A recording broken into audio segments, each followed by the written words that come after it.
has created chaos for this country. The state of governance in this state of Nigeria is worse. It brings me to the subject of today. Mr. Nnamdi was abducted by Buhari's agents, mercenaries, who entered a state, another state, violated the rights of that state. If you love your friends too much, you're a fool. You are just not, black people, they just don't want you to love yourselves, man. Don't you understand? Because the moment you love yourselves, truly, you will never allow any rubbish. You will never stand in the bus stop and see only 3 policemen beating your brother or somebody of your community, and you'll be looking, filming, begging them. You can never beg your oppressor for your freedom. You have to fight him for it, me. My father lost a house and a mother.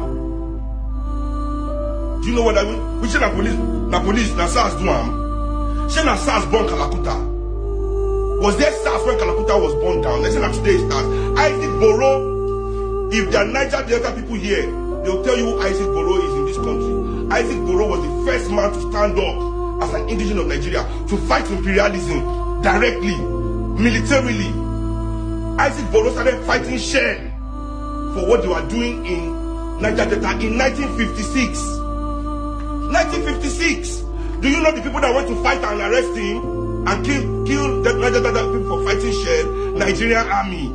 It was the Nigerian army that Shell sent with Shell gunboats to go and decimate the people of the Niger Delta fighting for their right. Your army was sent by Shell, a foreign company. The Nigerian army and police was created to kill black people to protect Western interests. Nothing has been done to change that. The way Nigeria gun was created to exploit our labor and our resources for the interest of Europeans, and nothing has been done to change that. All our leaders want to do is collect their share out of it. That's the leadership you have. That's why you can't stop. Because they are content with their share of your oppression. That's why every generation, thousands and millions of us fall into poverty, whether you like it or not. But if people are here joking, doing bullshit, playing with your life, following anybody that just comes, because you don't love yourself. They've trained you not to love yourself. So as you don't love yourself, you can never demand the best for yourself. As you know, for this protest, a lot of people are saying this protest is not a small one. This might, lead to revolution, because the Nigerian government is in panic because we've seen how they've met with the federal court for them to stop it, but it did not materialize. My beloved brother, Mechanga, what is it called? Masanga. That Masanga, that man is pulling weight too. That man is a man. The word what? Lawyer. And he has been pulling weight all over the world, and he has been recognized, all over the world. What he did, or what is playing now, is for the benefit and for the goodness of Africa. Because the time has come that Africa need to unite, Africa need to come together, Africa need to tell themselves truth. Africa need to come out of the lying pot which the Oyibos has cooked and give to them. And they have been eating inside that same pot up till now. And that is what makes Africa to stay backward instead of marching forward. Despite the fact that the resources that Oyibos, people like France, UK, and what have them that are using to develop their country, 70% of it come from Africa. But to take a look at Africa, because they have planted the seed of the criminals as leaders in the corridor of power of every African nation. You see why this mobilization is very, very important. You see why these lawyers, over 120 by Sowole, and he himself with how many, coming up to the world leaders, lawyers, coming up again to support and to back up, which he himself, Mesanga, he himself is championing that. See, my beloved brother, many people may not really get what the importance of this thing that they are fighting now. All these things we play. By tomorrow, we begin to understand the reason why they do this. And see, we are not saying this, no, fighting this, maybe for self-interest. They are fighting this because of the unborn children and the upcoming future of Africans. Because what we suffer Nobody will like his children or the grandchildren to continue. We are fighting for our children and our grandchildren tomorrow. We are fighting for their own betterment tomorrow. See, I don't know if you have been able to travel. If you travel out and see yourself in the midst of these Oyibos, you will see the discrimination that forget whichever favor they will, try to, but in their heart they will let you know. And when you have issue, there is when it will be clear to you that you are an Africa. And let me tell you, this color still play. Imagine an Oyibo man opening mouth calling a black man a monkey. Do you know what that means? And the development that he enjoys, he didn't know where it come from, because our leaders have messed themselves up before the Oyibos. And that is why they take advantage of that and use our resources to develop their own place, and they refuse development in Africa. You see why they debunk Aburi Accord with Ojukwu, because they don't want to Nigeria. They know the importance of that Aburi Accord. If it is allowed to play in Nigeria, Nigeria will not be in this level today. You would have seen Nigeria better than London. If the resources, if the Aburi Accord was to be established in Nigeria, and those processes was, accord and handled accordingly in Nigeria, all this nonsense that is going, you say, you can't see people like Fulani, this Boko Haram coming to East to disturb people's peace, or going to Benue, unaliving people and roasting them, and still working freely. Still have the audacity to open teeth, to chop chicken. Still have the audacity to make video and carry gun. Still have the audacity that your government, it will be, giving them a payroll in this current government. Before you come to the others, to Yoruba, see Kwarana, they have captured it from Yorubas. Yoruba no came out again. But had it been that Aburi Accord stand, before they come to that, there are some conditions that they need to, and it's not for every one of them. They will be selected, and if any of them violated Bagam, they will be arrested immediately, and they will face the law. You see why we are shouting for state police ever since up to today. Did you see anything like a state police? Of which, as a stand now, if there is anything called state police, there will now be, useless the same way they use Nigerian police. Because the equality or the eagerness of self-sacrifice will not be there. Just the same way it is now. You come to Nigerian police today, if you don't have money, they will begin to use you. You can't get your right from them. They can't support you. You see Nigerian, instead of the police to see the white and call it white, it be like, which one be like it? There is nothing like it be like. And when you travel to overseas, you will see the way police will address you as if you are the one paying. Of course, you are the one paying their salary, because your tax is what they are using to pay them. So you pay their salary. That's why when they come to you, they will address you as a human that you are. But in Nigeria here, when they come to you, they treat you like animal, as if you are not human like them. Especially when you don't have money to give them, and one person come from somewhere and dish them money, they will now come to you and begin to talk to you and maltreat you and marginalize you, even beat you up as if you are not human. And that is the system of the country, and that is why we, the Biafrans, doesn't want to continue like that. It is very, very bad. So it is the high time that the African leaders wake up. It is the high time Nigerian lead. I don't want to mention Nigeria because Nigeria is not thinking towards that direction. Let me mention the people that are reasoning towards that direction. People like Niger government, people like what is it called, Mali government, and which their leader happened to be Captain Ibrahim Traore. These are the people that are mindset, Burkina Faso. You understand? People that are thinking for the goodness of their citizen, the well-being of their citizen, the development in their country. Then because we have this thing, Baba, we have this thing. So Mesanga is doing the job well. May he live long. Likewise, as Showole, God have used him to champion this. Coming on Monday is going to shele. It's going to be something that, you know, one need to sit down and watch, encourage. Yes, these people need to be encouraged, because that is the only way to get things right, to get things done. Mazen Nnamdi Kanu must be free. Injustice is too much. The injustice against the Igbos is too much. It is no longer Mazen Nnamdi Kanu. It is now generally against the Igbos. And many people are shouting, Showore is a Yoruba man. Showore is not a Yoruba man. No. I want to correct people. Showore, Omoyele Showore is from Ejo.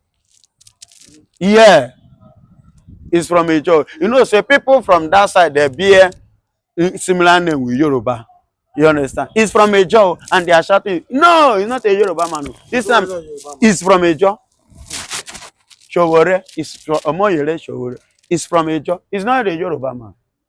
Forget the go on. When I finish, Baba, go and check it. Go on. Even himself, one of his videos, I believe we have said it one time that where he came from. He's not a Yoruba. He's from Ejo. But this very close to Benin. They are this thing very close to Benin.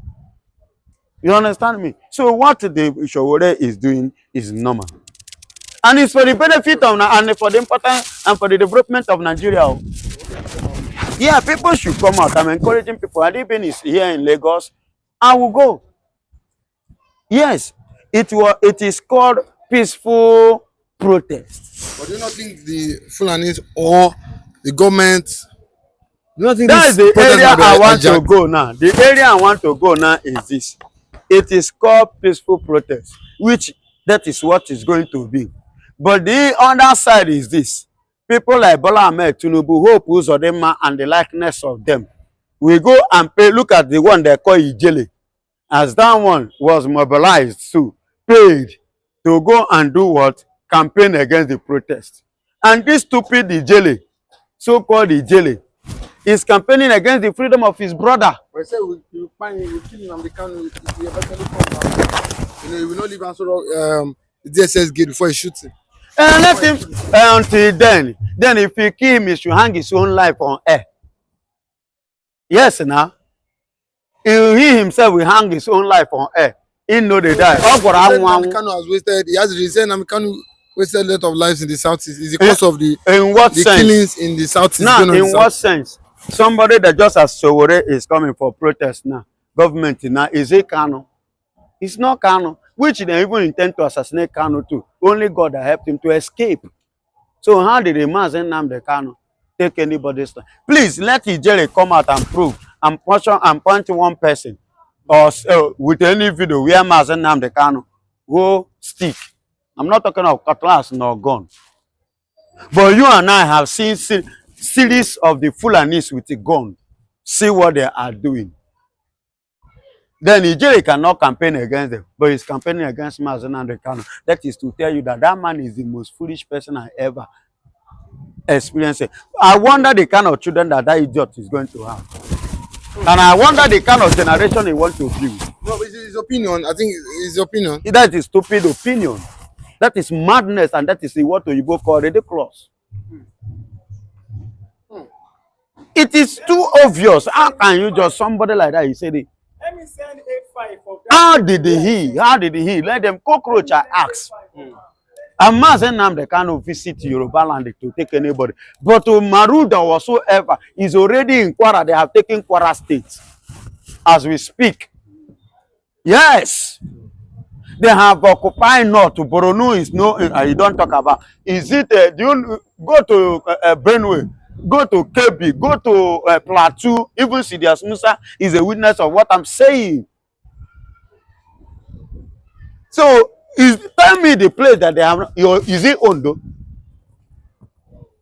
Even as I speak to you now, what is it, this Yoruba, what is it called? This is their security outfit.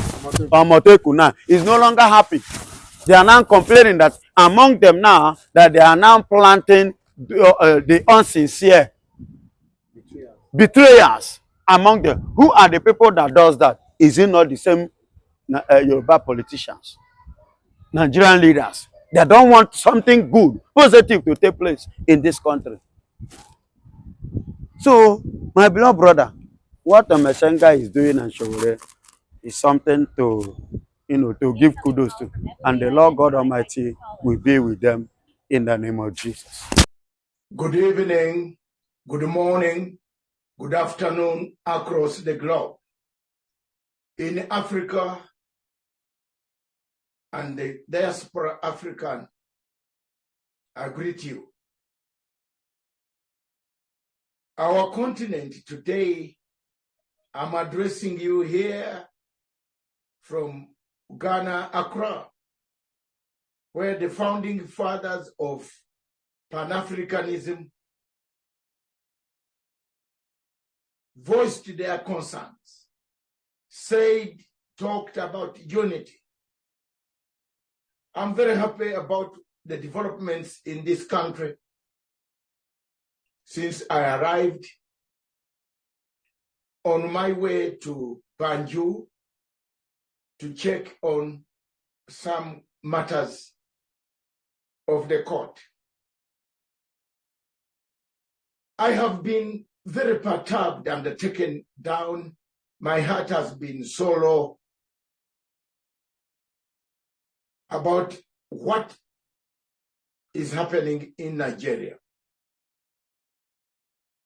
I have been consistent for the last 9 years, since 2016, that the human rights abuses in the Republic of Nigeria are worse, must be investigated, must be brought to scrutiny of international community. I have written pages and pages to the former Secretary General of the Commonwealth, Madame Patricia Scotland, who took a blind eye on the issue of Nigeria's human rights abuses. Since the coming of Muhammad Buhari, the late,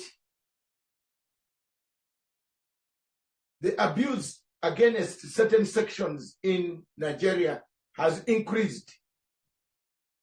The fight between Christians and Muslims, jihadists, not Muslims, jihadists, fanatics, jihadists, Boko Haram, and other forces that have taken over this country has increased. The jihadists move freely across Nigeria, killing people, slaughtering people, maiming people, occupying people's farms, eating the food, slaughtering people, defiling women, men, together, all of the people, doing whatever they want without anybody checking on their activities. Who are these jihadists? Who armed them?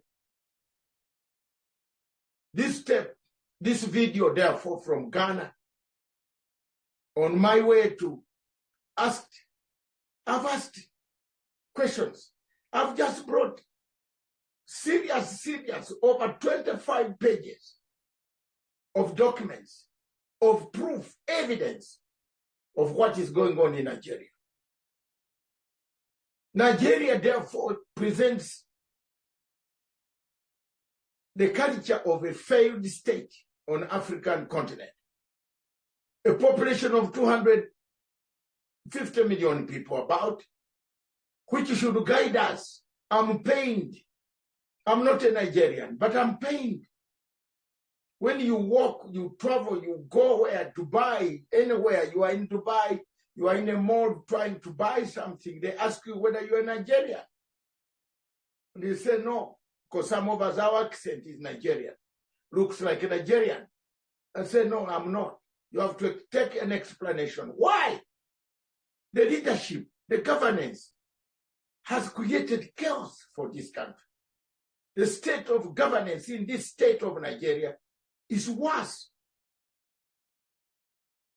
It brings me to the subject of today. Mr. Nnamdi Kanu was abducted by Buhari's agents, mercenaries, who entered a state, another state, violated the rights of that state and the airspace and everything of that state, drove, flew this guy away, took him, abducted him, rendited him. His rendition to Nigeria was one of the most serious crimes that Buhari ever left on planet Earth. Apart from Buhari trying to rendate and abduct Umar Diko, way back, I saw the coffin on TV. Myself, I was in London by then when they told us there was oxygen in the coffin, and somebody called Umar Diko, the former Minister of Finance. Buhari was the general. He has gone. He's not here to answer, but he was the general who wanted Umar Diko to be killed. He did this time with Nnamdi Kanu. From the beginning, Nnamdi Kanu's abduction was illegal. Nnamdi Kanu's continued detention is illegal. And when you have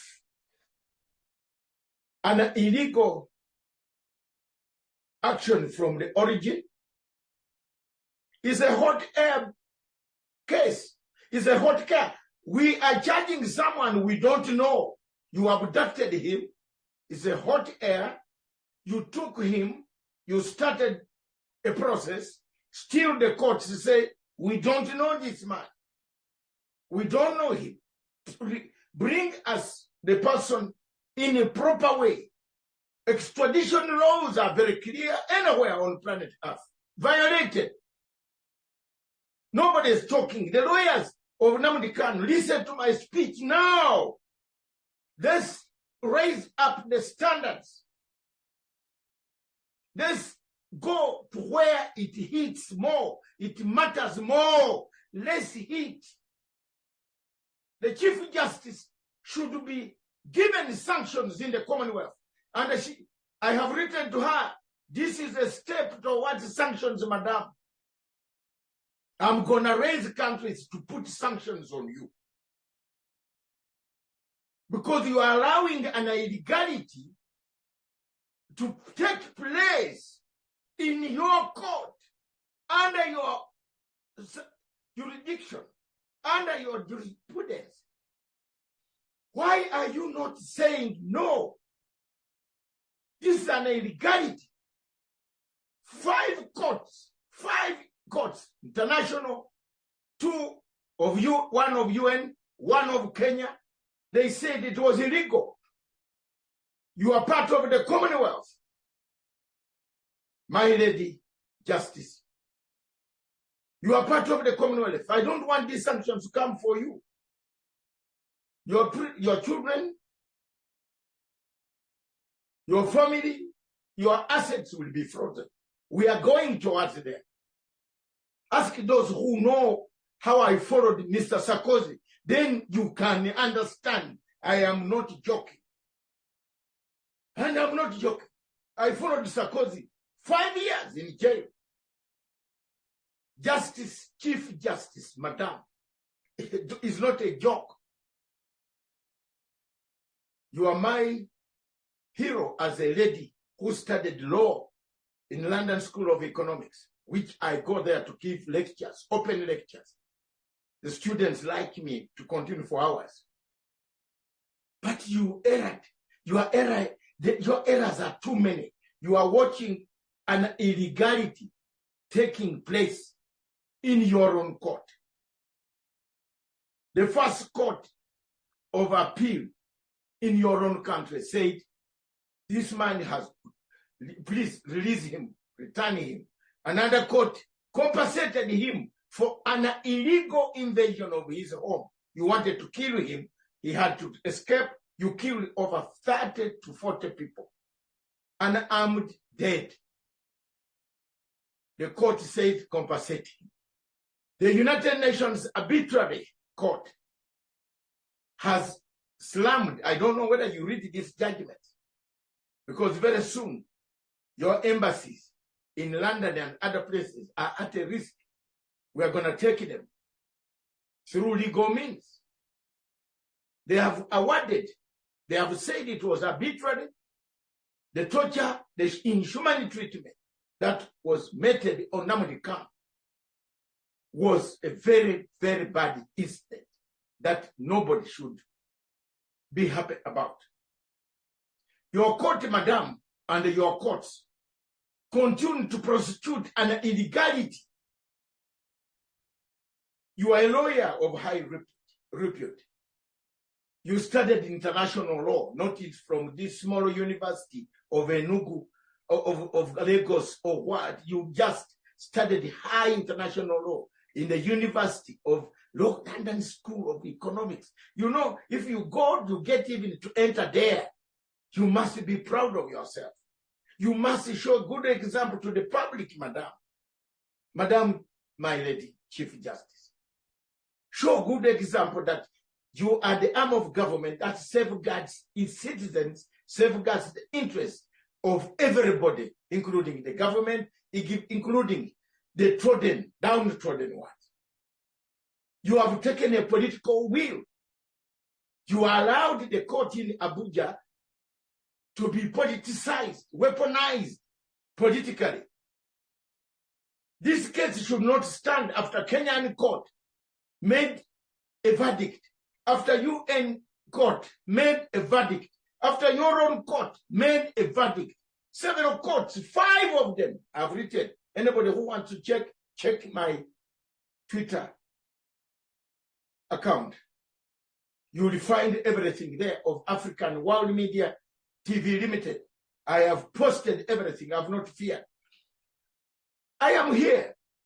I am puzzled. Nigeria has never signed. They ratified. It has ratified, not deposited the documents in the Arusha court. I am on my way to Banjul.